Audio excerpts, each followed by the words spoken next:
दोस्तों, मन के मालिक हम सभी हैं, लेकिन जिसने इससे मालिक की तरह अच्छे से काम करवा लिया और मेहनत करने के लिए प्रेरित कर लिया, समझो, उससे सफलता दूर नहीं जा सकती।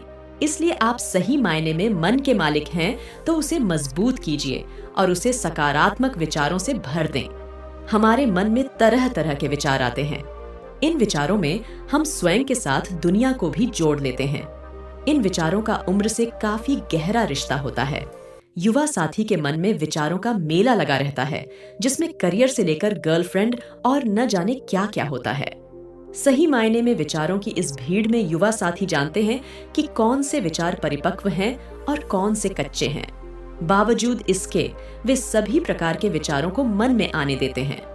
मन के मालिक हैं, इस कारण सभी प्रकार के विचारों की भीड़ मन के सामने अपनी उपस्थिति दर्ज करवाती है। करियर की बात सामने आते ही लाखों के पैकेज की नौकरी और ऐशो आराम की जिंदगी के विचार आना लाजमी है। परिवार की बात सामने आते ही सभी सदस्यों की खुशियां हमारे विचारों में तैरने लगती हैं। दोस्तों, क्या कभी आपने इन विचारों को समझने का प्रयत्न किया है या कभी इस बात को जानने का प्रयत्न किया है कि विचार हमें क्या संदेश देना चाहते हैं? विचारों में निहित स्वयं सही मायने में वह होता है जो आप बनना चाहते हैं या जो मंजिल आप पाना चाहते हैं। विचार उन्हीं से प्रेरित रहते हैं। यही कारण होता है कि इन विचारों का केंद्र आप ही रहते हैं। विचारों के प्रवाह को स्वयं पर केंद्रित कर देखिए, क्या परिणाम आते हैं।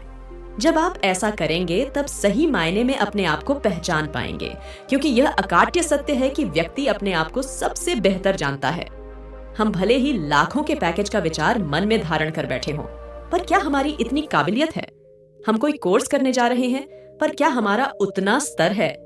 जिंदगी में हमने अभी करियर की ठीक तरह से शुरुआत भी नहीं की है, पर गर्लफ्रेंड को लेकर सपने देख रहे हैं। क्या यह ठीक है? हम कुछ भी कमा नहीं रहे हैं, पर शौक पाल रखे हैं। क्या यह ठीक है? दरअसल युवाओं को यदि कोई अच्छी बात बताता है, तब वह मन ही मन कह उठता है कि हमें ज्ञान देने की जरूरत नहीं है, हमें सब कुछ पता है कि क्या करना है। युवाओं की इस प्रवृत्ति को क्षणिक आवेग कहा जा सकता है, और यह बात भी उतनी ही सही है कि जब वह युवा साथी अकेले में अपने मन में विचार पूर्वक इन बातों को सोचता है, तब स्वयं ही उनसे सहमत हो जाता है, भले ही युवा उम्र उसे मानने को तैयार नहीं होती। दोस्तों, स्वयं के बारे में विचार करना तो गलत नहीं, भले ही उसे सकारात्मक और नकारात्मक दोनों पहलुओं से जाना जाए। और अगर आज की भाषा में बात करें, तब स्वयं का स्वॉट एनालिसिस करने में आखिर बुराई भी क्या है।